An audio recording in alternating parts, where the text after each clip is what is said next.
Good day, everyone, and welcome to Social Selling Wednesday. We are here every Wednesday at 11 o'clock Eastern, 8 o'clock Pacific. If you're over in the UK, as Michael is, at what time? 2? 4. 2 o'clock would put you probably in the middle of the Atlantic somewhere. So we're here every Wednesday talking about social selling, LinkedIn, and this week we're going to be focusing a little more on Twitter. My name is Bob Woods. I am the Executive Vice President of Coaching and Training at Social Sales Link, as well as Social Business Strategist at People Links. Michael, why don't you go ahead and introduce yourself next? Thank you, Bob. Great to be here. My name is Michael de Groot of StayingAliveUK.com and training, teaching, LinkedIn, social selling, and producing whiteboard animation. Great to be here. Looking forward to talking Twitter. Very good. Ted? I'm Ted Prodromou, author of Ultimate Guide to LinkedIn for Business and Ultimate Guide to Twitter for Business. And I help people with their social media and online advertising. Very good. Very good. So with that, let's get into, before we start focusing on Twitter a little bit more, we usually have a quick segment on things that we've noticed changes-wise, especially with LinkedIn, because LinkedIn's changing all the time, it seems like. But if anybody wants to bring up anything else, that's fine. Go ahead. Michael, you said you had a couple things that you had wanted to bring up, so why don't you go ahead and get us rolling with that? Well, as we know, things are changing by the minute when it comes to LinkedIn. And Yep. Literally something has changed again in the last hour. So what I noticed yesterday to begin with is in pending invitations, which is a really tough place to find, by the way. Yes. But these are people that have invited you to connect on LinkedIn, and you have to hover over the little person icon next to your picture. Then you'll see a drop down and you click on see all. Then there are these little cards where you can see the person's picture, their name, their headline, and underneath each card it says ignore or accept. Right. Well, until yesterday morning, you were able to respond to those people that had invited you, but perhaps had forgotten or just didn't use the facility to send you a personalized invite or suggest why they wanted to connect with you. So my method has been, right, you didn't send a personalized invitation, so before I accept, I'm going to ask you why you want to connect with me. I send a nice message and I say, look, I'm curious, what inspired you to connect with me? However, I was doing that yesterday with a few people, and all of a sudden, the little speech bubbles that appeared top right on the I can hear some feedback coming, by the way, but top right corner on the card, there's these little speech bubbles or comment bubbles. And on every single card, except one where somebody had personalized it, the speech bubbles had gone, which meant I could not respond to them. Now, for those of you who are active users within the LinkedIn app, that is exactly the same situation inside the app. If you get invitations inside the app or you look at them there, you cannot respond to them unless they have personalized the invitation. So this, I was obviously a bit disappointed about this, but it made sense, nevertheless, from a LinkedIn point of view, to make sure that there was symmetry between the app and the desktop. Yeah, that part makes sense. Makes sense. However, it's not great to still have that situation. Yep. However, things have changed again. So when I've had a couple of new invites come in overnight that wanted to connect with me, and only those two cards have got the speech bubbles on them. Every single other one has not. So they must have switched it back on yesterday and went, oh, something's gone wrong. So Bryn was suggesting yesterday, because we were communicating on Slack about this, she said, maybe this is a bug, and she must have been right, because they've switched it back on. It still means that I've still got another 24 pending invitations that do not have the speech bubble on it, but the 2 that came in overnight have. So all is okay, people.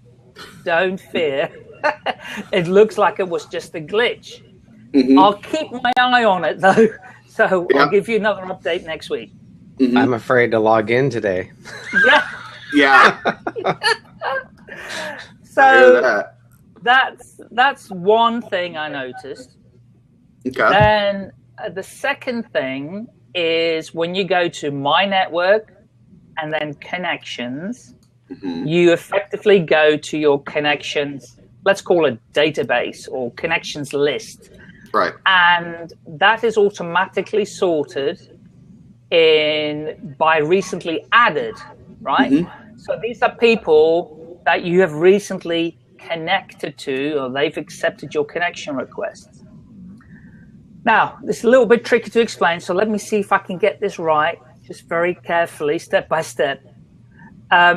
Firstly, a change came in place earlier this year where they had removed the facility to tag people you were not connected to yet. Right. So, for example, just very briefly, if you wanted to connect to somebody, but you didn't want to invite them yet, you could save them to your connections, then tag them as, I don't know, in your workflow, you could say invited, but not yet accepted, let's say, and tag them that way, invite them, and then wait and see what happens and review this on a weekly basis. So they took away the facility to tag before in fact, you can't save them anymore. Right. So that's fine. So then they started messing around with the connections list because there was also sorts of different ways we could sort that page or list in like location and by tags and various other things. They've really kind of slimmed it down. So there's only very few ways that you can filter it. But you still got this by the recently added. Now I noticed that people that I've invited to connect to and they haven't yet accepted are in that list. Now back in that list, are back in that list with the icon, the LinkedIn icon, gray rather than blue. And the gift is you can now tag them again.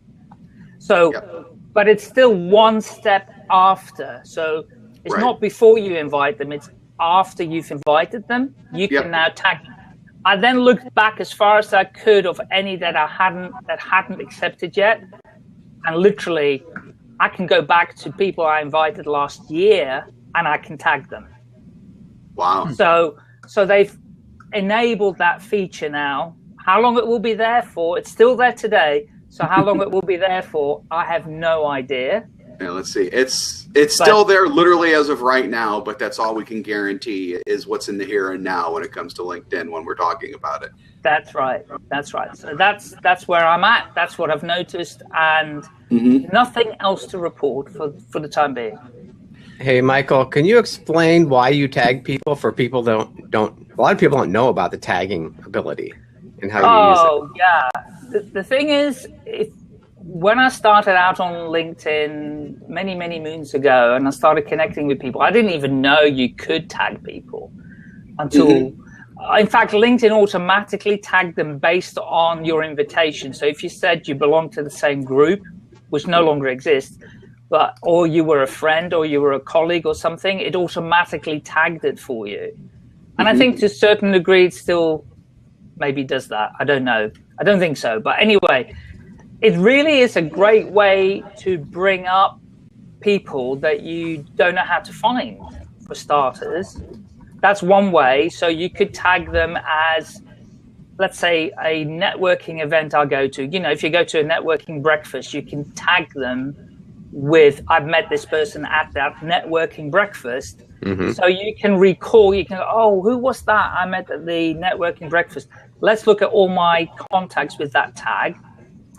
or you can use it. And where I've used it, and that's why I was so disappointed when they took away the tagging before you connected with someone.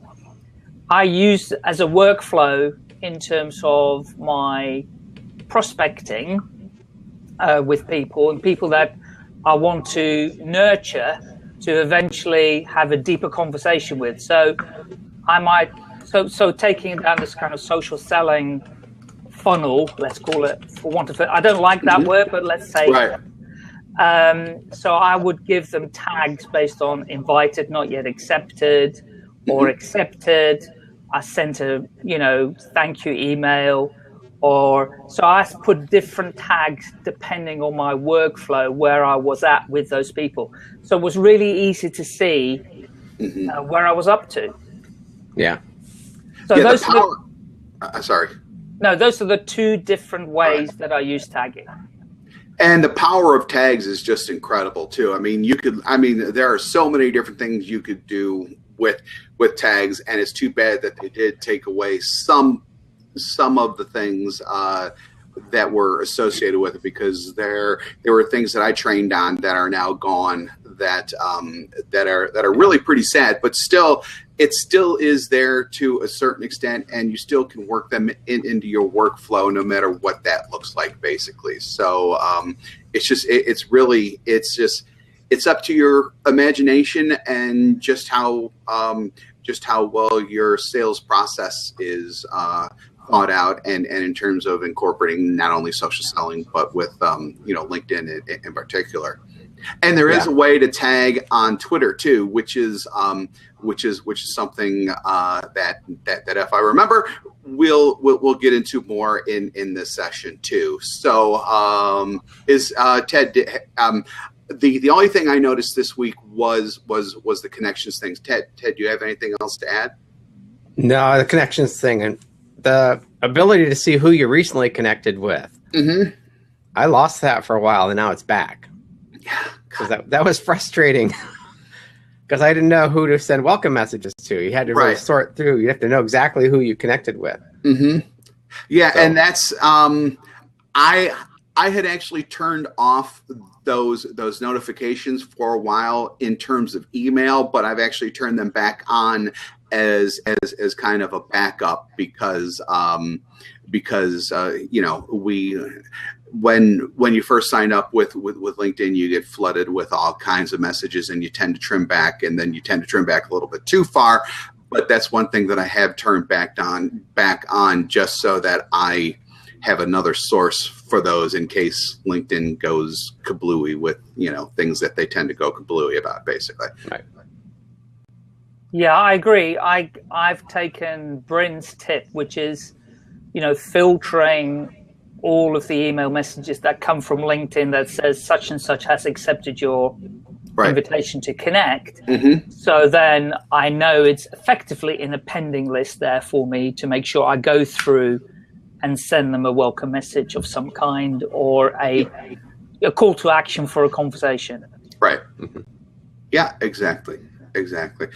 Okay, so let's push away from LinkedIn unless there's something else that we're missing, and let's talk about Twitter now. So one of the things, or Twitter is, I actually tend to think of it as being overlooked by social sellers, but I don't necessarily think that that's the case, only because, and I just wrote about this again, but there was a study last year that came out from Kite Desk that I'll read what I wrote yesterday. Among many other things, it found that Twitter was actually favored more by B2B salespeople than LinkedIn. So the margin wasn't a wide one, but it was there. So out of the, I think they surveyed 2,500 or 3,000 B2B people or whatever. I forget the exact number. But 1,301 salespeople said Twitter was their number one go-to social platform, while 1,273 said LinkedIn was their top platform. Now, I couldn't find any more recent figures for this year, but I imagine that LinkedIn and Twitter are, places may have changed a little bit, but I think obviously that they are the two probably top platforms probably by far for B2B salespeople, which is what most social sellers are B2B salespeople. Do you find that surprising? Do you think that we don't concentrate on Twitter as much as we should? Did they mention an age range in that study of who would prefer Twitter versus LinkedIn? No, I don't. I wonder if that matters. That's actually a good question. I do know that LinkedIn came out with a study this year about social selling, sales, and platforms. And while they did not break out LinkedIn versus Twitter versus Facebook and all that stuff, they at least did mention, I mean, they kind of lumped everything together into one. And I'm going to see if I can find that millennial, because they did say something about millennials in this study. Let me just... My assumption would be people under 40 would be Twitter users, and people over 40 would be LinkedIn.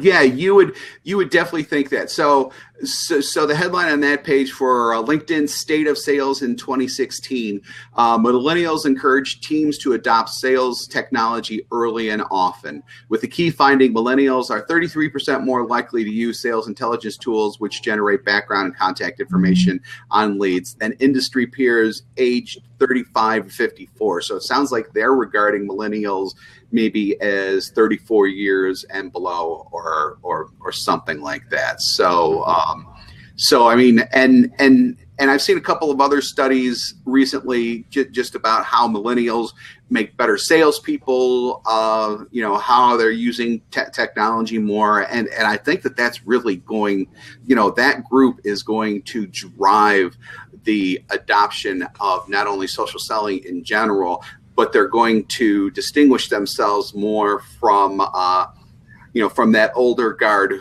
who doesn't really understand or use this type of stuff as these types of tools as much. So that may even drive further adoption more quickly than I certainly expect. Mm-hmm. And what's your feeling or your sense where corporate organizations are concerned with their employees using Twitter and talking about their organization and their sense of control around that? Because, I mean, apart from people saying bad things about their employer, that's a whole other story. Right. But even to promote stuff about their company, I have a sense that companies want to control that in some way and want to prevent people from saying the wrong things, or perhaps saying things that are confidential. Right. So I think that just personally, especially with my work through People Links, and one of the things that they're trying to promote now is going a little bit beyond social selling, and that's actually just more general employee engagement. And while People Links doesn't prevent people from posting to social media, it does provide a library of content that companies can give their employees to share out on their own, essentially. So, that gives employees kind of, what their companies think is cool to share, for lack of a better term, basically. So, I mean, I think that, between that and just having strong employee policies about social and the use of social when they're commenting, via their when they're commenting about their company or whatever. I mean, however that's worded, that's probably the best, at least from what I see, that companies are going to be able to do about employees and their social postings. The tools, that's my view. The tools have come a long way, because we used to do this, 6 or 7 years ago. We had 3 of us doing the social media for a software company, and we had one account, so we had to coordinate who was saying what at what time. Europe would take over, and then Australia would take over for their time zone. With the tools now, you can know exactly who's saying what, right? And you can track it, right? You can even schedule stuff out and things like that too. So, although not with people links, but other tools can let more of the social heavy people and social marketing departments do that kind of thing. Mm-hmm. I completely get it and understand that there has to be a level of control by the marketing department, towards the sales and marketing teams to make sure that we control in some way what people are posting out there. What makes me sad, though, is that when you do that, it becomes very clear. So I could be connected. So let's say we're in the same, let's say I'm a client and you guys, I'm a buyer from both of you, but both of you are now inside the kind of social media authorized postings, whatever schedule library. Mm-hmm. And you will pick an article, the next one that comes up, post this out today or whenever. And you're posting it out there, and I'm going to see that article being posted by both of you. I mean, the chances of that happening, I know, are slim, but it's possible that I'm going to see it. And what disappoints me to a degree is that element of spontaneity where you want somebody's personality coming through. Mm-hmm. Mm-hmm. Especially on something like Twitter. Right. And I still haven't mastered it. I've got to hold my hand up. I still haven't mastered it because I'm posting articles. The only thing that I've done different this year, after kind of looking at my own posts and kind of going, my article is interesting, but I'm just sharing an article. So now, and that's why I'm pleased that the Twitter space is going to improve. Mm-hmm. I'm putting a little comment with every single post. It takes more time for me to do that, but I'm putting a comment on my perspective on that article. So I've actually absorbed it, I've read it, I've maybe scanned it, or I'm giving my perception on it. So for me, when it comes to Twitter specifically and social selling, I'd really like to make sure that people put their personality and their own stamp on stuff. Mm-hmm. Mm-hmm. Yeah, what's your view on that? Yeah? Yeah, I would agree with that. It's easier to actually do personality to a certain extent on LinkedIn than it is Twitter, only because that 140 character thing. Although, as you correctly pointed out, it's going to start getting a little easier to do that. Unfortunately, the URL character count still counts against that 140, so it's not perfect, but it's a heck of a lot better than it used to be.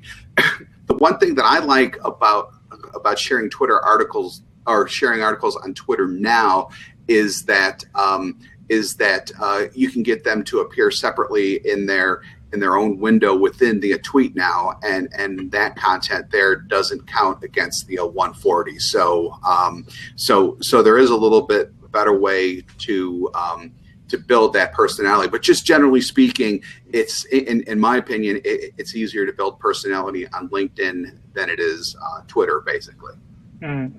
Some people are better at Twitter. I find some people are, without a doubt. They're really good at engaging. Like Chris Brogan, I follow him, and he just talks to people all day long. Mm-hmm. And then she's like, I have trouble talking to people on Twitter. I haven't really mastered that. It's hard work. It must take a lot of effort in doing that. It does. And I did do more of that and unfortunately, it's not a free product anymore. When Buffer released their product Respond or Get Respond by Buffer. Mm-hmm. It was free. It now isn't free anymore, which is a real shame because I found that if I was mentioned in a tweet then I was able to then engage with that conversation much easier mm-hmm. than I would have been able to inside mm-hmm. Twitter.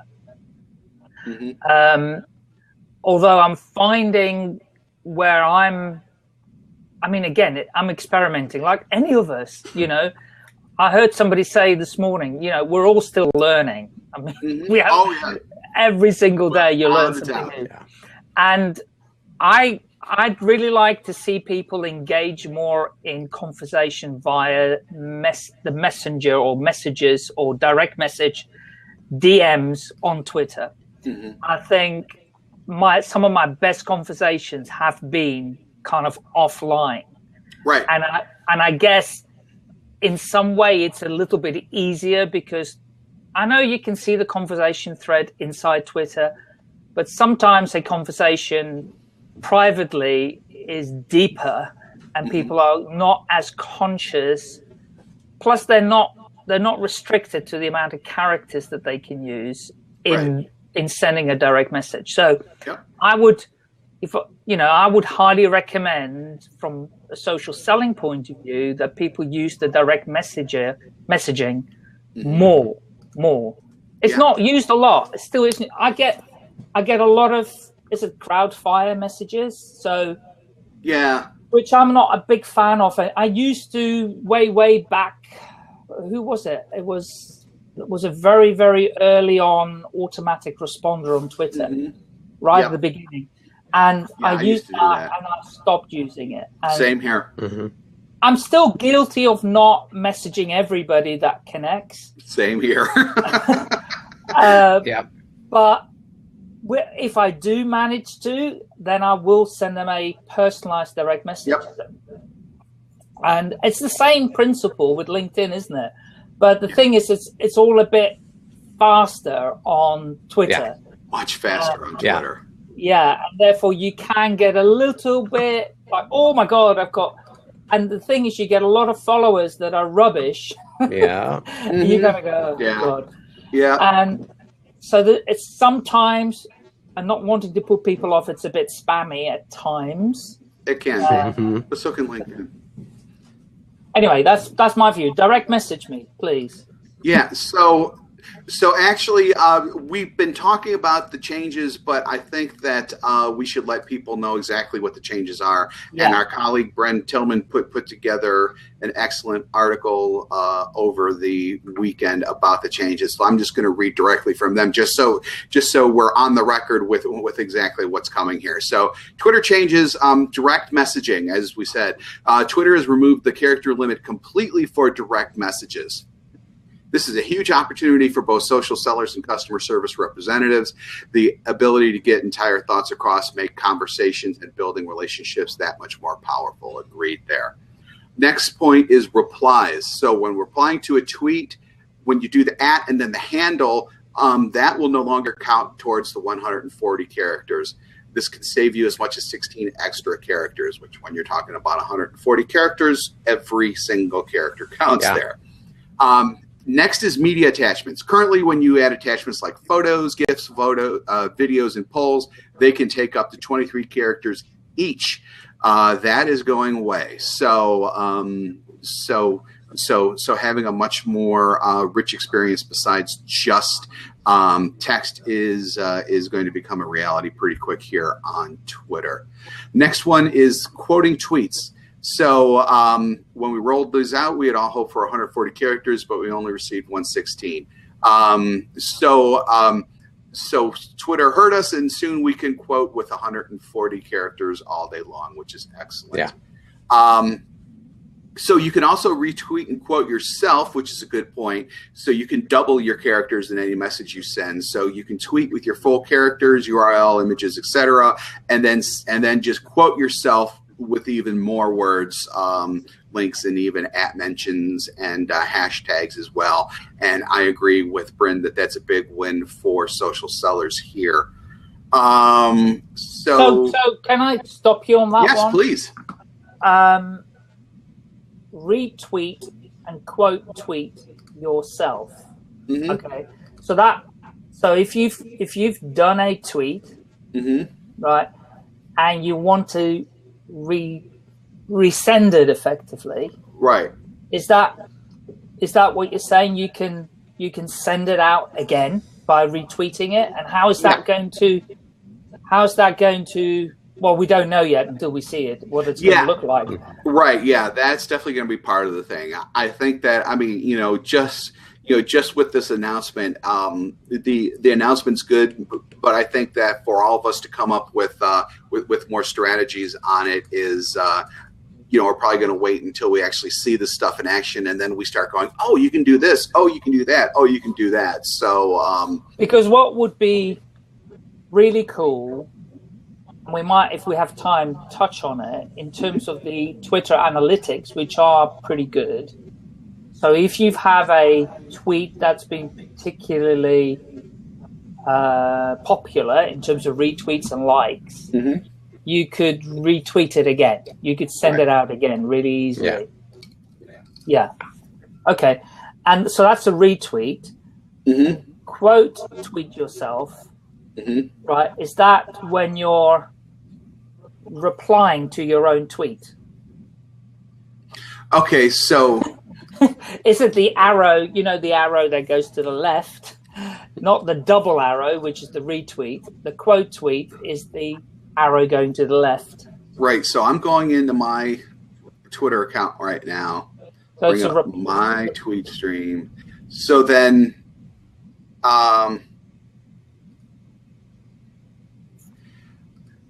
so right now I can't retweet my own tweet, but I can, in a sense, quote the tweet right now just by typing, just by entering in the reply, and then I could probably just type in anything in that lower box at that point. So, so you can do that now. So you can do that now, but I think that retweeting and quote tweet yourself is essentially with that little retweet icon there. I'm assuming that means that icon is going to become active within your own tweets. Yeah. So you could use that. That's how until we actually see this rolling out, it's just kind of a guess at this point. But I think that that's a fairly safe guess. Yeah. Okay. Yeah. All right. I'm okay. I look forward to seeing it. Yeah. Right. Yeah. At the a moment, lot of the stuff is going to be. The real secret sauce, if you will, is going to depend on the execution of all of this stuff. Yeah. Okay. Thank you. Which quite frankly, in my mind, developers who depend on the API are probably going to have a little bit of a headache going into this because is all this going to be handled within the text of the tweet itself? Are they going to have like a separate tweet box now that's going to enable people to place things separately and in separate fields and things like that? That's all going to be very interesting going forward, and that's probably a better subject for a much more technical blab. But I think that even that stuff is going to be interesting to see how all that is actually handled. Yeah, and I'd like to understand why. I'm sorry to labor the point, but I'm raising it because of the sentence, which is big win for social sellers here. So why is that, this retweet and quote tweet, why is that a big win for social sellers? So I guess the way that I read that is it'll just let us extend our message a little more as well as potentially, and by expand on message, I mean the actual text of that, as well as potentially tag other people in there, put in hashtags, maybe even another photo and things like that. That's, by reading her thing there, and actually I didn't think about it myself until she said it, but I think that that's a great point that, as long as this isn't overdone, I could see people doing, 6 quote tweets on 1 quote and everything else. And, hopefully they will be shamed by the Twitter community at that point, because that obviously wouldn't be the right thing to do. But, maybe just adding on 1 tweet with, maybe just do a retweet or quote tweet just once, with that additional information, that may be all you need to more effectively get a point across than with just 1 tweet, basically. Okay. Did that make sense? Well, the thing I picked up on that was the mentions. Right. So I like that idea because we know that can be effective inside LinkedIn to get some conversations going. Yep. And particularly when you're sharing something. And I know you can mention people, but if you can quote tweet and then mention people in that bit, then that specifically. So tactically, that is a great thing for social sellers. I agree. Yeah. Okay. But we need to get Bryn up 1 week and talk about that a bit more. How she sees that. Yeah, definitely. I would definitely agree with that. Okay, thank you. Sorry for interrupting. Oh no, that's no. That's what we're here for. Yeah. So you would think, why would I want to retweet my own tweet? But now it does make sense. Yeah, now it makes sense. Yeah, it does. So so I guess just overall, all of these changes are going to be good for social sellers. It will help us build that top of mind status that all that good stuff that we always preach about social selling. It's going to make Twitter that much more effective in doing that. And while I don't want to say that it will bring more of a LinkedIn experience in, because obviously it won't do that, but I mean, just any opportunity to be able to commit more characters to the actual message as opposed to all this tech balderall, basically, I think is only a good thing. Right. Excellent. Yep.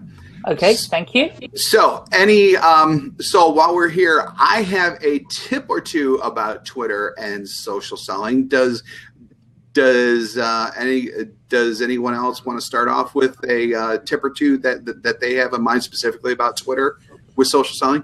You can share yours first, and then we can go. You're on a roll. I am prepared. Yeah, well, yeah, I somewhat. You prepared. Somewhat. So actually, two things that I wanted to do. One is actually a strategy. And when I published this post first last year, and I've improved some things on it, but I called it a channeling strategy. So in other words, using Twitter to actually bring people over to the LinkedIn profile, which will do a lot more selling, basically. So that involves essentially a couple different things. One, making sure that your Twitter profile is properly built out. And while we don't need to worry about we don't need to worry about doing nearly as much work with the Twitter profile as we do with the LinkedIn profile. It's still important to have the photo there, to have some type of demonstrative banner up there, to have that little text area really sell you in a what's in it for me, meaning the person looking at the profile type of way. All of that stuff is still important, so that you can kind of transfer over from the LinkedIn mentality over to Twitter. The one big thing, though, is that for this to really work, for their link that they have within the profile to actually put in their LinkedIn personal profile address for that. So when they click on it, they're taking over to the LinkedIn profile, which will then do all of the heavy, if it's constructed properly, I should say, will do all of the heavy social selling related lifting when it comes to building more value, building top of mind presence, and hopefully getting people to contact you directly off of the profile. So that involves actually two things, or three things if you think about it. One, quality Twitter content about what it is you do. Two, that Twitter profile, that properly constructed Twitter profile. And the third thing, and by far the most important thing, is to have that LinkedIn profile be social selling ready. So all of those three things happening together to where you're using your Twitter content to get people to your Twitter profile linked over to your LinkedIn profile, that's like a one-way channel essentially. That's how I view it. So you're trying to get people over to your LinkedIn profile, and that, in my mind, is besides all of the separate benefits that Twitter brings. That's one of the main reasons why you want to be on Twitter, is to actually bring people over to your LinkedIn profile. I have a slightly different approach. Yeah, please do. Yeah. This is why Ted wanted me to go first. Right. Okay, go ahead. No, I'm amazed at how many people actually read your Twitter profile. Yeah. And I have a link in there that goes to download a free chapter of my Twitter book. Oh, that's great. And too. I probably get 10 absolutely. to 15 people a week that actually download that free chapter. So my focus with Twitter is to drive people to my website to build my email list. Mm-hmm. And then I engage them and then get them over to LinkedIn and all the other social media sites. Sure. So I think that for people like us who have that separate publishing type of channel and everything, that's probably really good for us. But for these salespeople who are out there and they're just, they're out there to sell a product and a service or things like that, they may want to just try to channel people over a little more directly to LinkedIn. But if somebody can think of another reason why to put a different link in there, as long as they're able to collect information somehow from it or build their brand and their presence somehow from it, I think that's great. Go for it. When I worked for the software company, we drove people to an opt-in page so they could download a report about choosing a content management system, choosing the best content management system for your business. And we built our email list. Which I'm guessing might have been your content management system. I'm not. So exactly. So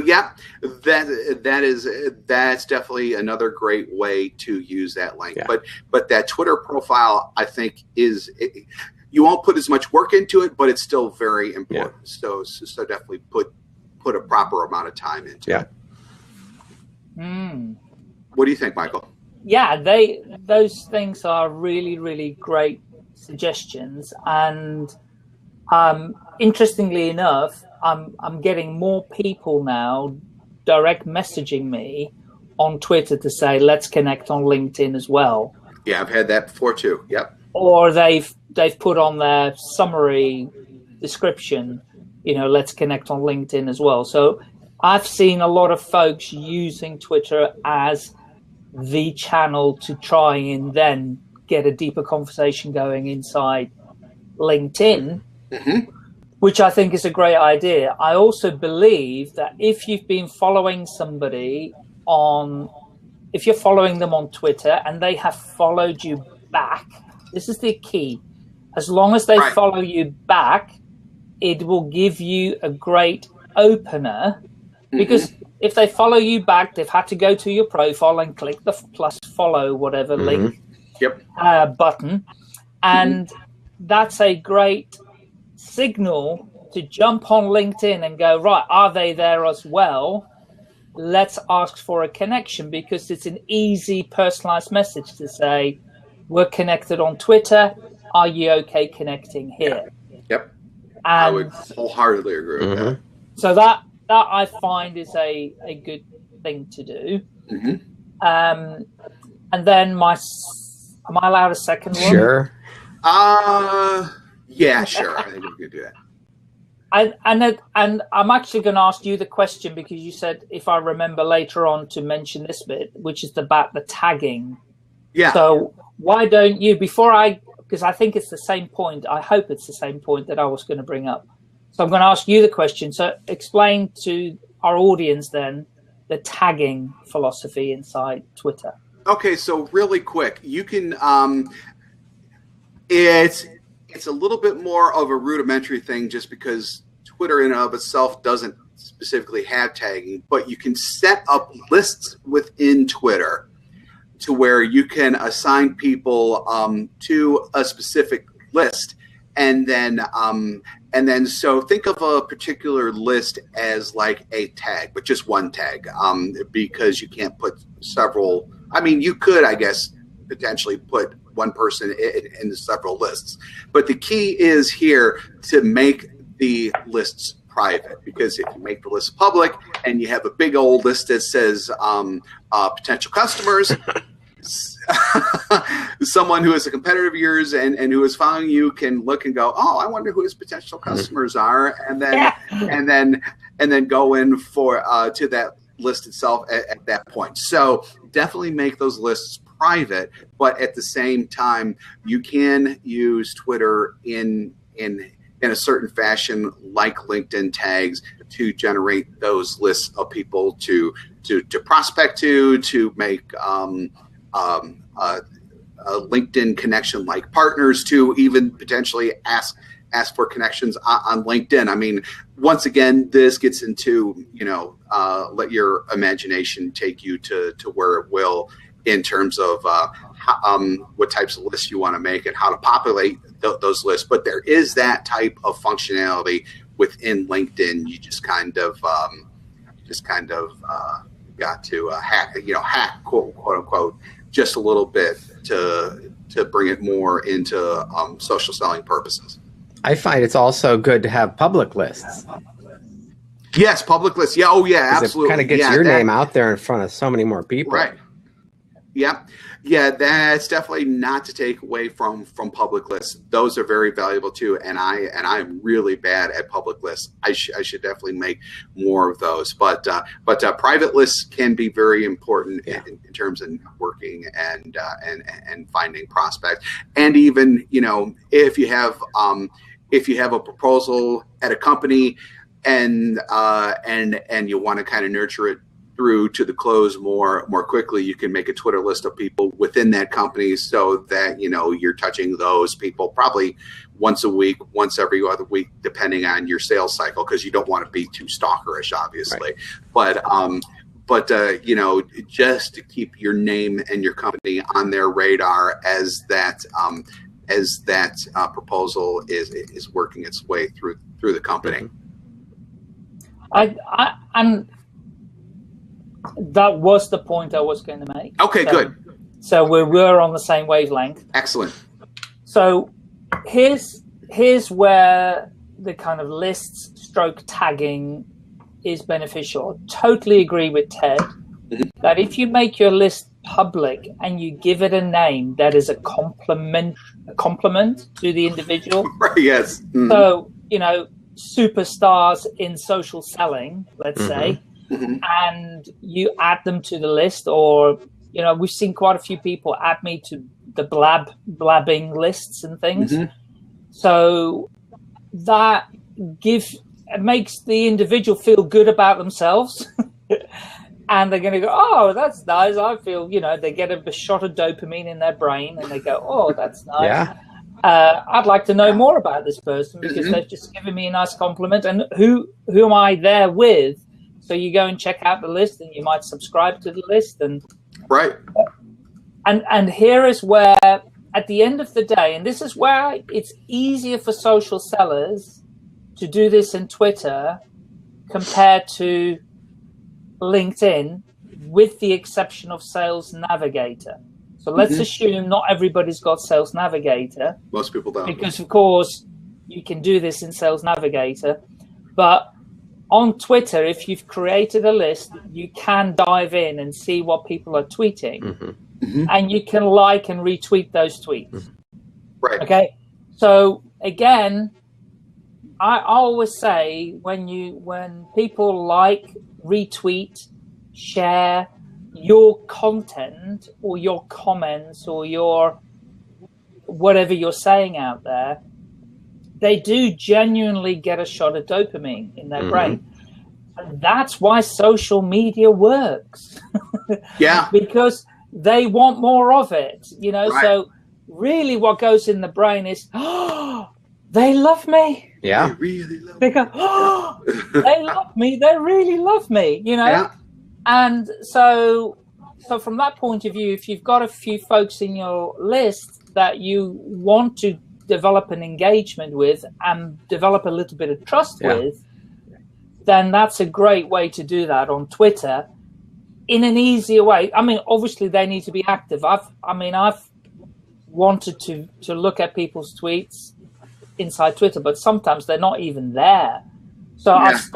I've started private. I can find them on LinkedIn, connect with them on LinkedIn, then I go to Twitter and go, they even got a Twitter handle, but they do nothing there at all. Yeah.